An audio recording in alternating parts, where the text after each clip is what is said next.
Bismillahirrahmanirrahim. Assalamualaikum warahmatullahi wabarakatuh. Halo semua, perkenalkan nama saya Rina Arianti dari kelas 12 MIPA 3. Pada kesempatan ini saya akan memaparkan mengenai contoh-contoh kasus pelanggaran hak dan pengingkaran kewajiban warga negara khususnya di masa pandemi saat ini, di mana pembuatan video ini adalah untuk memenuhi tugas mata pelajaran PPKN. Selamat menyaksikan. Yang pertama, ada pelanggaran hak warga negara. Nah, pelanggaran hak warga negara itu dapat terjadi ketika warga negara tidak dapat menerima atau memperoleh haknya secara utuh, yang sebagaimana telah ditetapkan dalam undang-undang. Nah, contoh kasus dalam pelanggaran hak ini adalah yang pertama, sebagian warga negara tidak mendapatkan bansos COVID-19 dari pemerintah.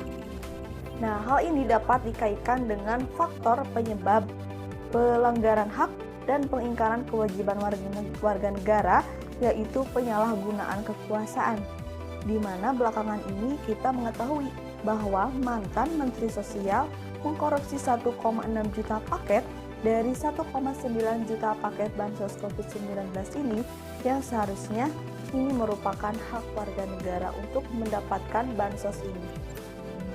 Yang kedua, tingkat kemiskinan dan angka pengangguran yang semakin tinggi di masa COVID-19. Menurut Badan Pusat Statistik atau BPS, jumlah warga miskin di Indonesia meningkat lebih dari 2,7 juta jiwa. Dengan demikian, jumlah angkatan kerja di Indonesia yang menganggur menjadi sebesar 9,7 juta jiwa.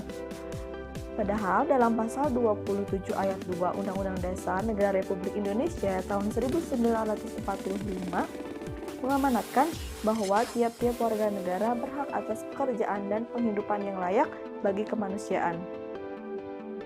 Nah, selanjutnya ada pengingkaran kewajiban warga negara. Nah, pengingkaran kewajiban adalah sikap dan perilaku seseorang yang tidak melaksanakan sebuah tanggung jawab yang seharusnya dilakukan sebagai warga negara. Yang pertama,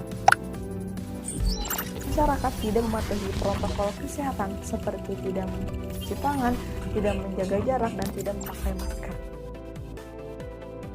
Jika kita melanggar protokol kesehatan, tentu kita akan mendapatkan sanksi.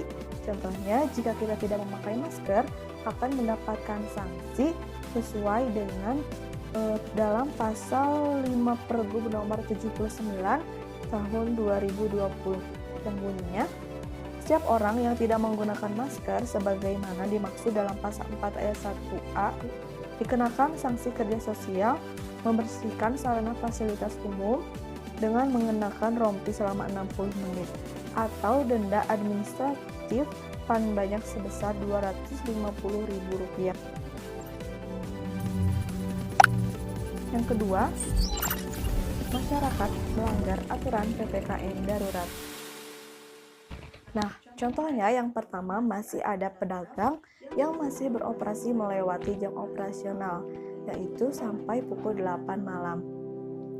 Nah, yang kedua, masih terdapat pegawai yang masih bekerja di kantor, sehingga mereka melanggar aturan PPKM yang seharusnya dikerjakan di rumah atau work from home. Sekian dari saya, mohon maaf bila terdapat banyak kesalahan ataupun kekurangan.